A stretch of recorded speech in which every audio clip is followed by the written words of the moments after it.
श्रावण के महीने में जो भी दूसरा सोमवार पड़े, जो भी पड़े श्रावण के महीने का दूसरा सोमवार, आप सबको पहले भी श्रावण के महीने में जो कथा कही उसका व्याख्यान वर्णन करा कि श्रावण का महीने का महत्व क्या है, वो भी आपको ऑनलाइन कथा में आप लोग सुन चुके हैं, लाइव कथा में श्रावण का पूरा महत्व बताया था कि श्रावण के महीने में शंकर भगवान को पूरा लेखा जोखा का भार प्रदान किया गया। दूसरा सोमवार श्रावण के महीने का जो दूसरा सोमवार होता है, उस दूसरे सोमवार में रात्रि के समय पर, अर्थात शास्त्र अब घड़ी और पल का स्मरण करेंगे तो रात्रि के बजेंगे 10 से 12 बजे, 10 से 12 के बीच धतूरे के साथ बाबा को शूल समर्पित होता है। ये भी हमारी बाधाओं को, हमारी तकलीफों को, व्यापार व्यवसाय के लिए, नौकरी सर्विस के लिए, बहुत सारे एग्जाम में आप बैठ लिए, गवर्नमेंट एग्जाम के लिए बैठ लिए, नहीं हो रहा, ये 3 बार मेरे शंकर को बेलपत्री के वृक्ष के शूल समर्पित होते हैं, उसका आनंद और उससे अपने को सुख प्राप्त।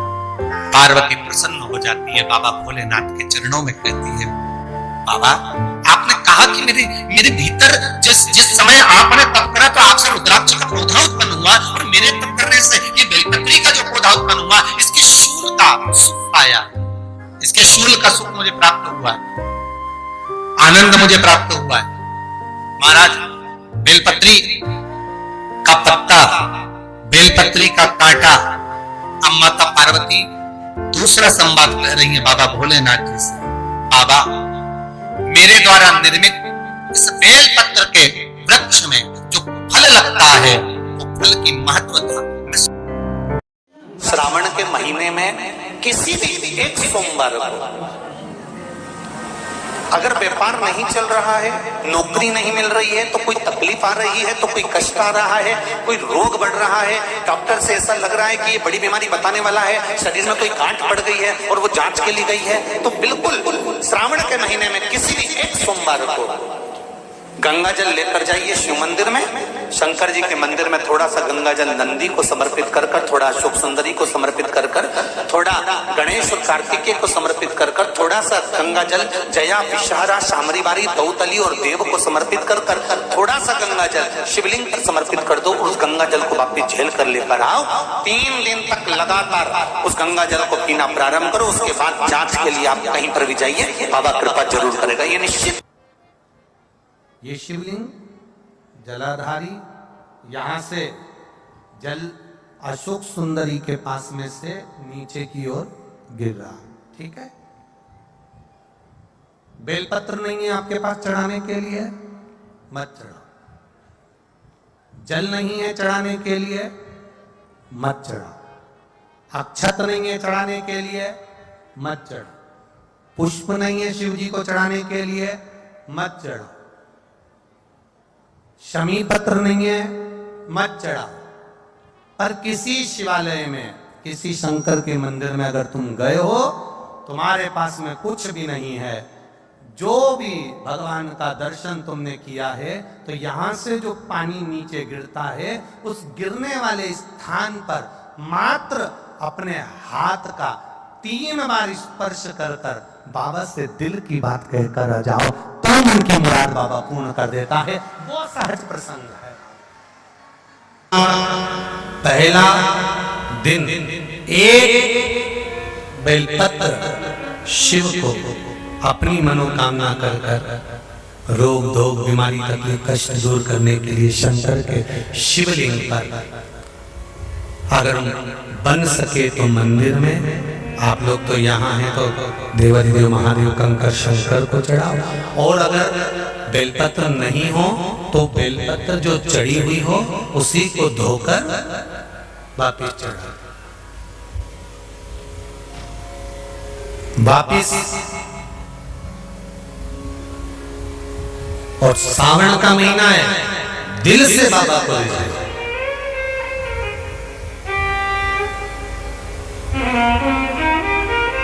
हम धर्म करने के चक्कर में, परमात्मा के भजन के चक्कर में किसी का अपमान ना करें। इसका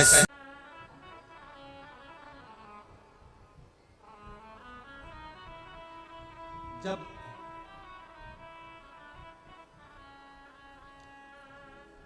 सारी दुनिया की ठोकर खा लो,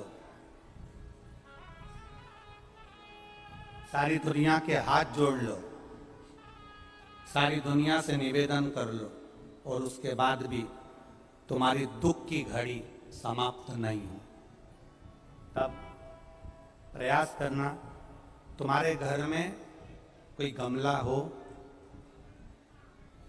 कोई पौधा लगा हो, जो भी पौधा लगा, हम ये नहीं कहेंगे कि वो गुलाब का है कि गेंदा का है कि शमी का है कि बेलपत्री का है, जो पौधा तुम्हारे घर में लगा, जो पौधा, एक प्रयास करना। अभी सावन चालू हुआ है, अगर तुम्हें लगता है कि मेरी दुख का समय समाप्त नहीं हो रहा, मेरी दुख की घड़ी समाप्त नहीं हो रही, तो घर में रहने वाले जितने लोग आस्था चैनल पर कथा सुन रहे हैं, जितने फेसबुक यूट्यूब पर कथा सुन रहे हैं, और जितने पुष्कर राज की इस पावन धरा पर बैठकर कथा सुन रहे हैं, उनसे निवेदन करेंगे, श्रावण 2 सावन अब की बार हैं, एक अधिक मास का भी पड़ेगा और एक श्रावण ये पड़ेगा। ये जब 2 श्रावण पड़ते हैं तो इसमें हरि और हर का मिलन होता है, हरि और हर का मिलन, क्योंकि अधिक मास जो है वो भगवान पुरुषोत्तम का है, भगवान विष्णु का, और सावन के मध्य में अगर पड़ रहा है तो देवाधिदेव महादेव के साथ भगवान हरि का मिलन हुआ है, इसलिए इसको हरिहर श्रावण कहते हैं।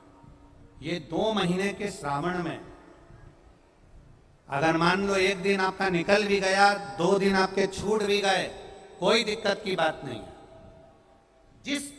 जो पेड़ तुम्हारे यहाँ लगा हो, जो पौधा तुम्हारे यहाँ लगा हो, जो वृक्ष तुम्हारे यहाँ लगा हो, जो क्यारा तुम्हारे यहाँ, कुंडी तुम्हारे यहाँ, उसी की मिट्टी को, उसी के पेड़ के नीचे, उसी पौधे के नीचे, उस मिट्टी को थोड़ा सा हाथ से उसको उठाकर एक लिंग की आकृति बना लें। उसमें जलाधारी बनाने की जरूरत नहीं, केवल लिंग की आकृति बनाकर उसी की पूजन वहीं कर कर पानी चढ़ाकर 15 से 20 मिनट बाद अपना काम करने के बाद उसी को उसी मिट्टी में विसर्जन कर दें, अपनी कामना कर कर।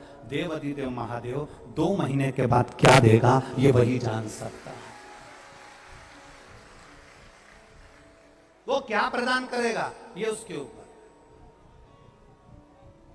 देख लिया हमने, बहुत प्रयास कर कर देख लिया, सारी दुनिया का हमने प्रयोग कर कर देख लिया। इनसे भी पूछा, उन्होंने कहा वाशरूम इधर बना दो, वास्तु शास्त्री ने कहा ये बना दो, ज्योतिषाचार्य ने कहा ये बना दो, उन्होंने कहा ये बना दो, उन्होंने कहा वो बना दो। हमने दुनिया का काम कर कर देख लिया, हाथों की अंगूठियां बदल कर देख ली, नथ आभूषण बदल कर देख लिए, सोने की दिशा बदल कर देख ली, सीढ़ियों की दिशा बदल कर देख ली। अब जब सारी दिशा बदल कर देख ली, सारा काम कर कर देख लिया, उसके बाद भी अगर हमारी ग्रह दशा नहीं सुधरे, हमने सबके दरवाजे जाकर देख लिया, देवी देवता उनके भी धोख धोख के देख लिया, पर जब भी अगर हमारी दशा ना सुधरे तो फिर कहीं मत जाना, महादेव के चरणों में जाकर बस उसकी आराधना में लग जाना, हो जाएगा। जो माताएं श्रावण के सोमवार का व्रत करती हैं वो पशुपति व्रत मत करना। जो श्रावण के सोमवार का व्रत नहीं करती हैं वो पशुपति व्रत कर सकती हैं, उनको पशुपति व्रत करने का मना नहीं।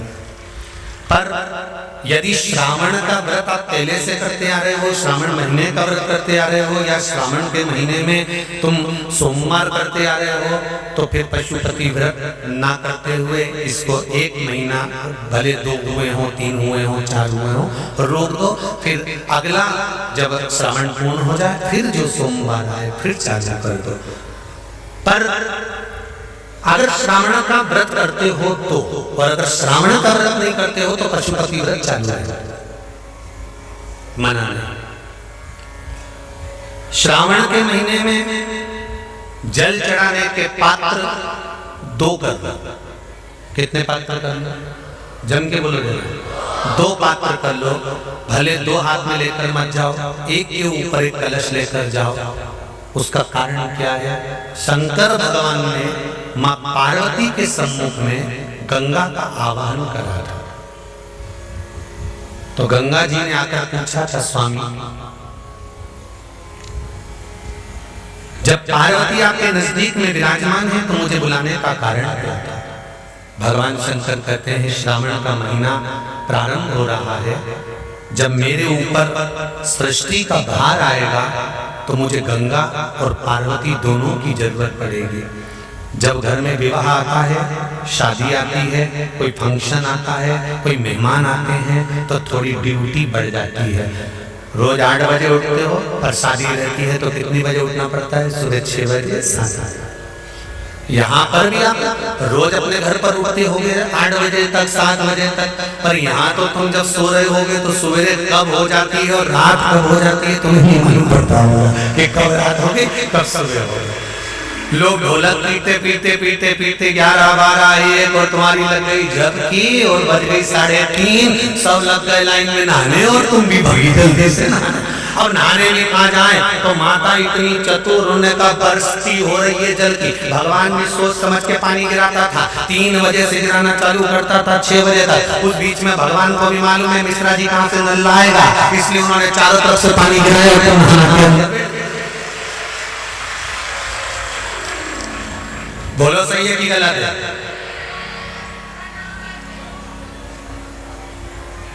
सब बाहर निकली धीरे से, इतनी चतुर राम जी, गजब की चतुर चतुर लोग आया है, गजब।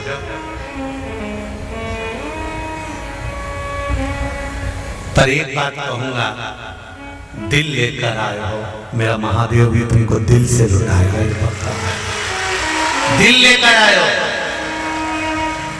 कल हम जब आप लोगों से मिलने, हमारा नियम है जो हम जहाँ भी कथा भी करते हैं, चाहे रायसेन करी हो, चाहे सागर करी हो, चाहे जहाँ कथा करते हैं वहाँ रात में जो लोग रुकते हैं उनसे प्रयास रहता है कि थोड़ा मिले। एक नियम बना रखा, भले वो 1,00,000 लोग हों, 25,000 हो, 50, और जितने टेंट लगते हैं सब में मिलने का मन करता है। आपसे कल भी मिलने आए थे और कई लोगों की आंख में आंसू भी थे, कई लोगों के हृदय भी नम थे कि हम अब कल चले जाएंगे। पर दुख मत करना,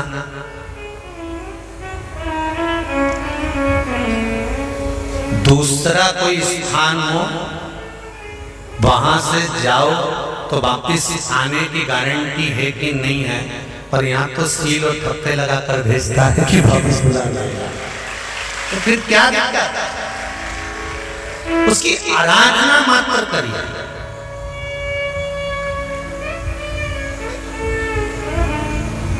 खूब धनपति भी बैठे हैं, खूब, आप लोगों में कोई कमी नहीं है। किसी की यहाँ जमीन है तो किसी की गाड़ी है तो किसी का बंगला है, किसी की सत्ता है, किसी का आनंद है, बहुत बैठे हैं। पर आप लोगों ने 7 दिन जो कथा, एक ये पटिया लगा हुआ है, तख्ता लगा हुआ है और उस पर आराम से सोकर 7 दिन कथा का रस स्वादन जो करा है वो जिंदगी भर नहीं भूल पाओगे। बाबा इतना देगा कि आप लोग उसकी कृपा ही दरअसल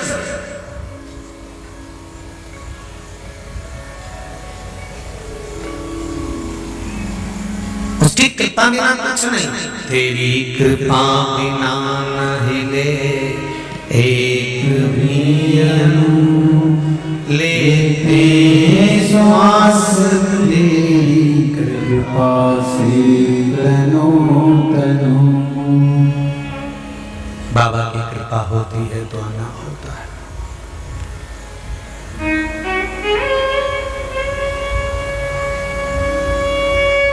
कोई नेपाल से, कोई झारखंड से, कोई उत्तराखंड से, कोई चेन्नई से, ना जाने कहां कहां से पधारे, कोलकाता से। शिव कावड़ का जल लेकर, हाथ में जल लेकर जितने कदम चलकर हम शंकर के मंदिर तक या बेलपत्र के वृक्ष तक जाते हैं, जितने कदम चलते हैं उतने तीर्थ हम पार कर शिव के नजदीक पहुंच जाते हैं। उतने तीर्थ पार कर, सारे तीर्थ धाम आपके चरणों में। हे भोलेनाथ प्रणाम आपके चरणों में। सारे तीर्थ वहीं पर है, वहीं। पहले कथा में कहा 33 कोटि देवता शिव जी के शिवलिंग के पास, 33 कोटि, पूरा परिवार तो है ही, 33 कोटि देवता जहां से जल निकलता वहां विराजमान होते। तो देवता सब वहीं पर है, तो वैकुंठ कहां होगा? ब्रह्मलोक, इंद्रलोक, जल लोक, वरुण लोक, गरुण लोक, सारे लोग वहीं। इसलिए शिव जी का मंदिर नहीं होता, शिवालय होता है। क्या होता है? शिवालय। शिवालय का मतलब होता है लय, लय मतलब इसमें विलीन हो जा, शिवा लय इसमें समा जा।